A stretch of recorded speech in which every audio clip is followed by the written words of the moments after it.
What is up, Instagram and YouTube? Got another knife review for you. My name is Alexander. This is High Winds EDC, and we're talking about the Spyderco Slysz Bowie. This is a knife that has been labeled as the GOAT, the greatest of all time. It's a good knife. Don't get me wrong. I haven't handled every knife. But this is up there. This is up there. I can see why it has its namesake as the GOAT. I see it all. I like this knife. I love this knife. And we're going to get into it, starting with the top, going to the bottom. All right? We have a drop point blade in M390 with a satin blade finish. We have a crown spine. Oh my goodness. Just look at that, y'all. We have some jimping right here. Of course, the deployment method is a Spyderco hole. Ew.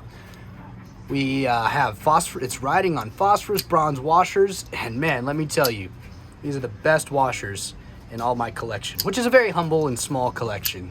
I've tried many other knives on washers. The TRM Atom, I think, is the next, the only other thing that I can compare to it that I've handled. Some Benchmades, but I feel like Benchmades cheat with having their blades feel so heavy, and you know, they get with the axis lock and there's no detent. So I mean, it's kind of, once you start getting into washers and what's the best washers and drop shuttiness and stuff like that, it's kind of hard to say. Anyways, titanium scales.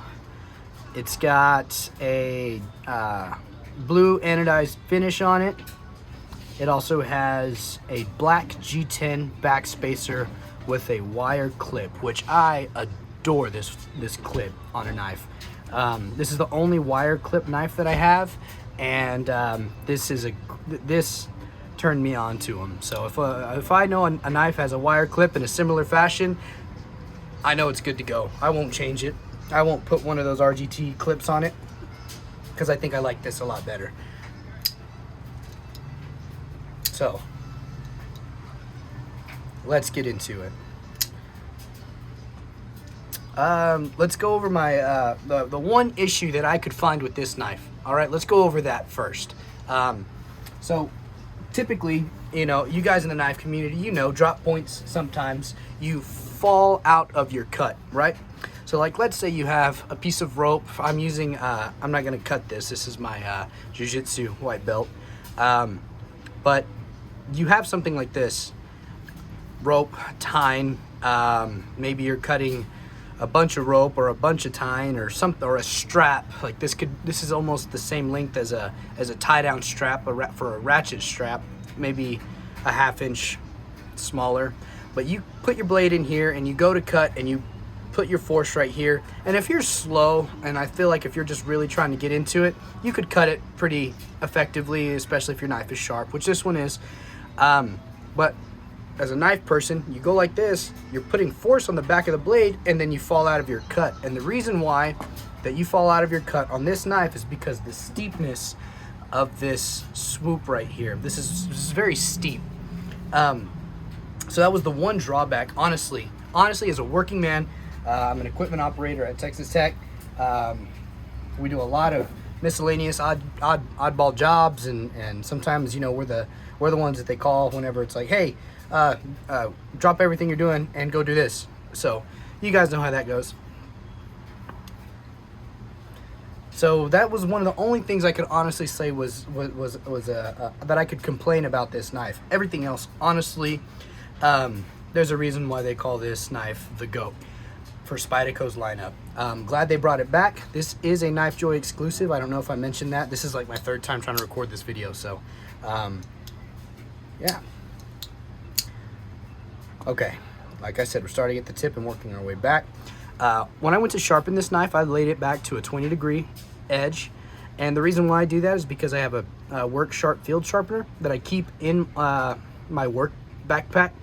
That way, if I ever like dull a knife, I can come back to the shop, sharpen it up real quick, put a quick bevel on it, or put a, what do you call it, or hone it up a little, maybe even strop it. Maybe that's all it needs. but that's just so I can have consistency and I don't jack up the bevel by putting 2 different angles on it. So yeah, that's one thing that I do. And it was really, it took a while. I think I was sitting down having a couple of brewskis and I was sharpening, taking my time, and I think it took me about an hour and a half or so to get it to 20 degrees on both sides. Now that I've said that, this sharpening choil was really nice. Let's see if you guys can see it. I really like the sharpening choil. It really lends a lot of credence, not even credence. It gives you some room to make an error, because one of the things that I used to do when I sharpened is I used to hit this part of the knife with my sharpener because I was clumsy, or I'd hit the scale because, you know, I wasn't paying attention, or just stuff like that, guys. But this one gives you a lot of room to not make those mistakes, so that was good. And laying it back to 21 degrees, like I said, it did take me an hour, but I was chill. I was just going through from my 220 stone all the way up to my ceramic stone on the work sharp, all the way to the strop. So that's probably why it took me an hour. And you know, you're just sitting there like this all night. You get kind of tired on your stones and stuff like that. So that's probably why it took me a little while.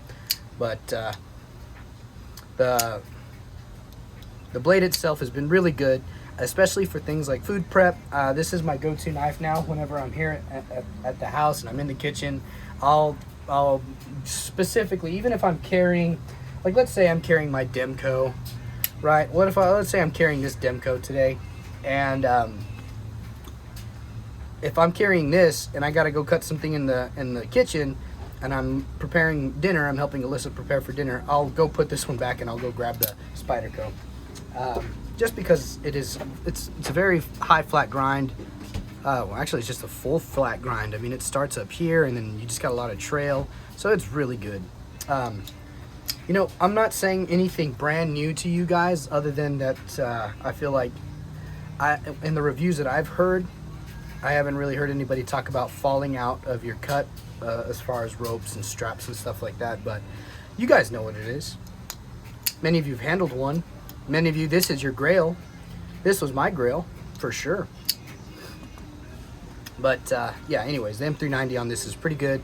I don't know if I don't like the belt satin finish. I'll just be honest with you. And it's not even that I'm spoiled, or that I've never even handled the original finish, which was a mirror stonewash finish on a XHP steel.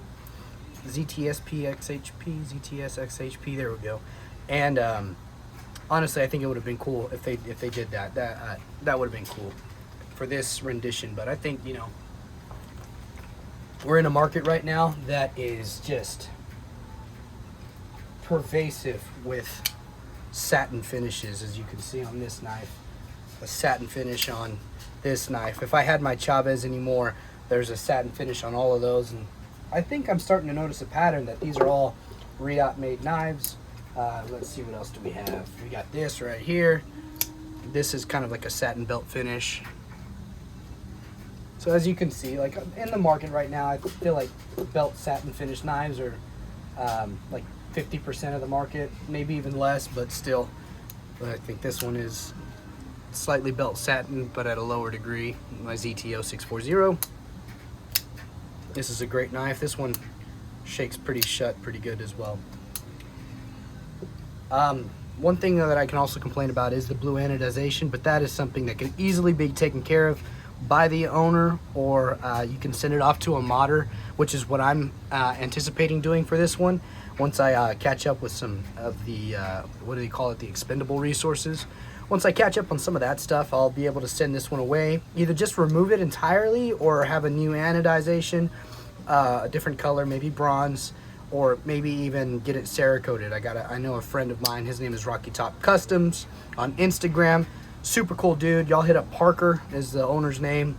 He does mods in his like free time and stuff like that, which is really cool. He's done a lot of really good stuff. So I might send this one off to him to just get a new color, because I honestly hate the blue ano. It's so hard to keep clean. It's just nasty. It leaves thumbprints everywhere, and it scratches super easy, and it's just not very well executed, in my honest opinion. Like when you look at anodized knives, oh, I don't have an anodized knife right now.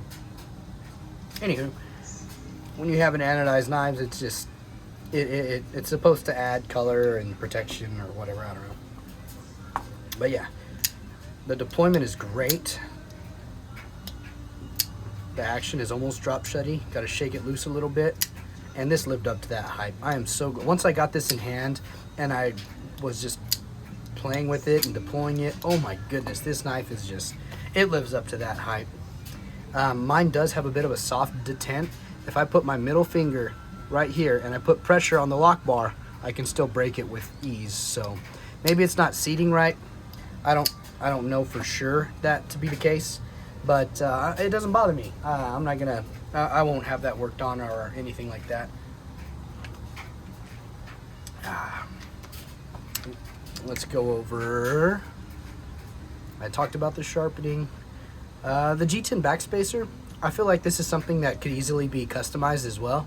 Like you can, like this is a great potential market for modders.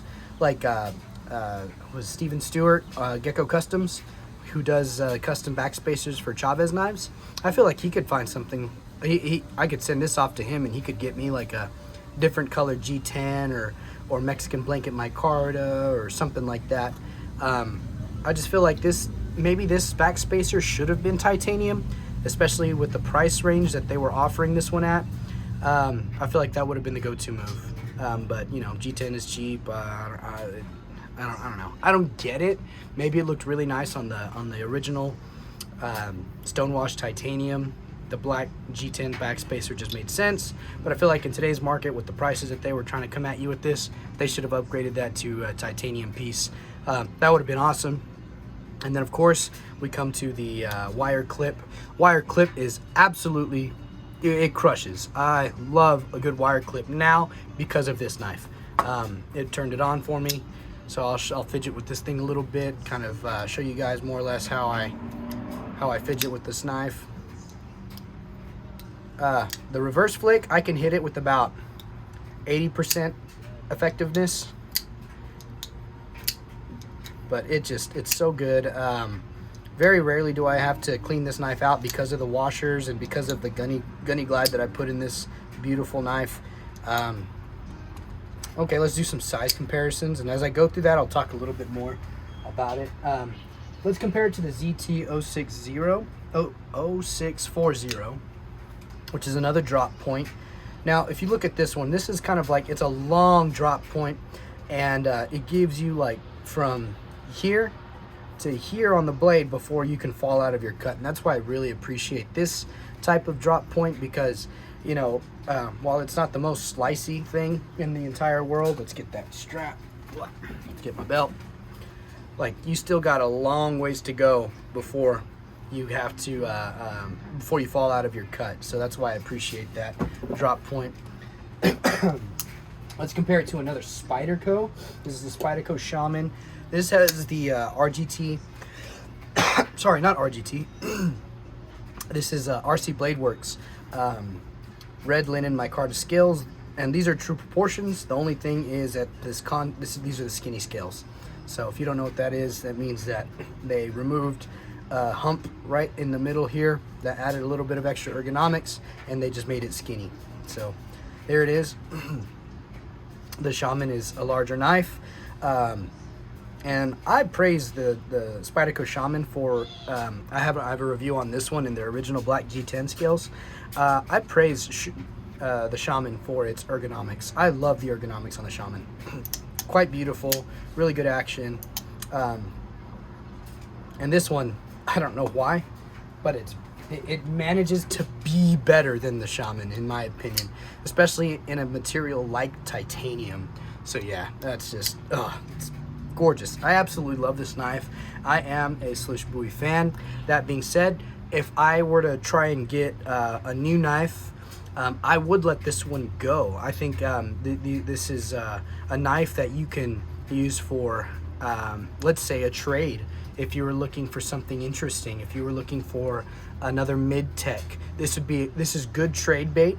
And that you have to talk about that, guys. You have to be able to be in the knife community. If you're a knife buy, sell, trade person, this holds its value in the buy, sell, trade areas. You can use this one. It could be a user, and it still holds its value, especially for trades and especially for cash. I mean, the only reason why I'm mentioning this now is because since I've had this knife, there's been a couple of other knives that I've seen that, you know, like a Hinderer half track or a Hinderer XM18 3-inch. I feel like, now I honestly don't know for sure this to be the case, that I'm actually going to do something like this, but if I wanted to, I could probably just go straight trade somebody for one of their Hinderers. And I know there's a lot of flack behind Hinderer right now. We won't get into any of that, but anyways, yeah, this is good. Trade bait, hold its value. So if you're ever in a pinch or anything like that, you can easily offload a knife like this and get your money back, which is really cool. Because like something like this, which is a $275 knife on the market, I mean, the value goes down, especially with the dog leg. Nobody really likes the recurve on the dog leg. So yeah, so I'll compare it to this. If you've handled opinion knives, this dog leg is the exact same size as your Apache. I'll pull out my Apache and other models. Maybe not the Raptor. I think the Raptor is a little longer, but your Apache, your Mula, not your Mula, what's the Zulu? There we go. So here we go. And you guys are looking at this 100% zoom flat, so you guys are good. You're getting a good little accurate size comparison. Let's see, what else have you guys maybe have handled?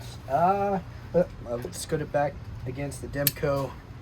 This is the clip point 80-20.5. These scales are true proportion as well. It's about almost exactly the same. Yeah, almost exactly the same right there, which is cool. We like that. Let's compare it to the ZT-0393, which is a Hinderer design by ZT. And this is all great. This is a good size knife. It's a full size knife. It's not a large knife. Now let's do something a little unfair and compare it to the Demco 80-20S. So this is the same proportions as the 80-20, only with the skinny blade. So there we go.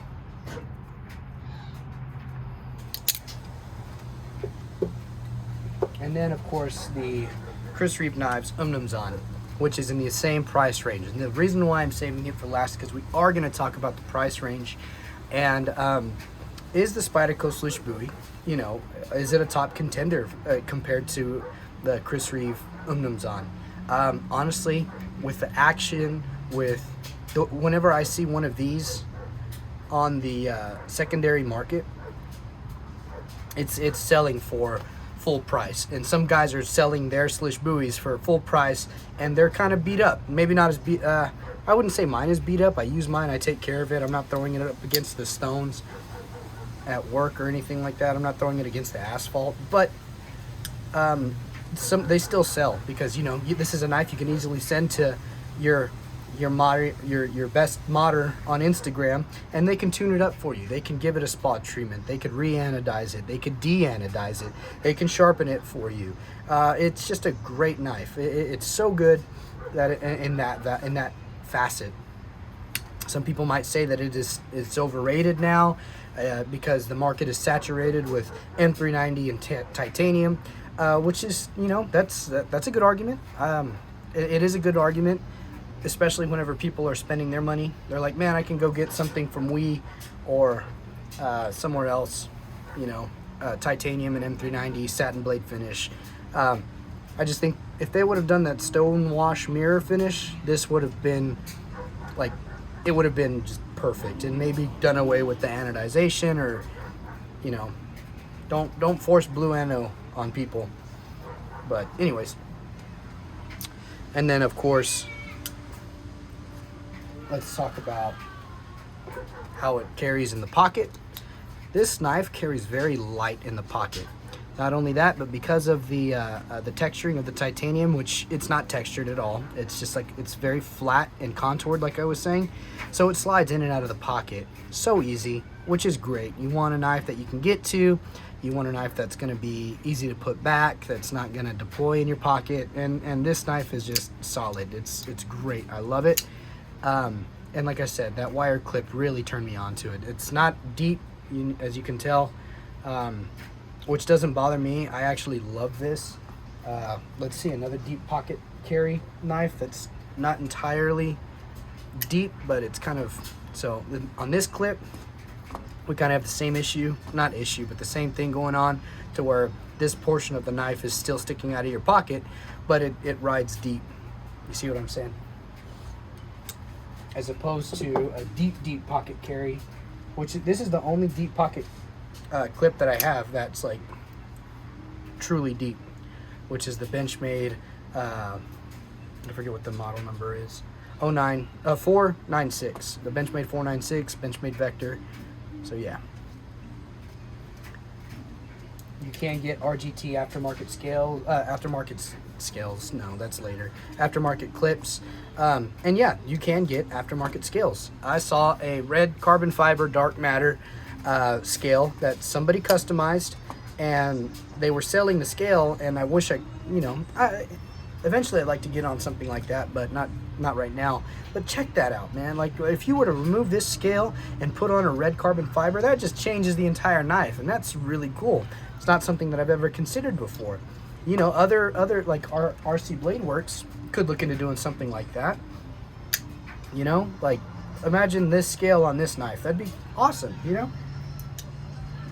This is just an all-around great knife, and I think its namesake as the GOAT, it holds up, but, you know, not entirely, not in a market whenever you have things like the full titanium TRM Atom, not when you have Sebenzas and Umnumzans, and a lot of people they're tired of Chris Reef knives.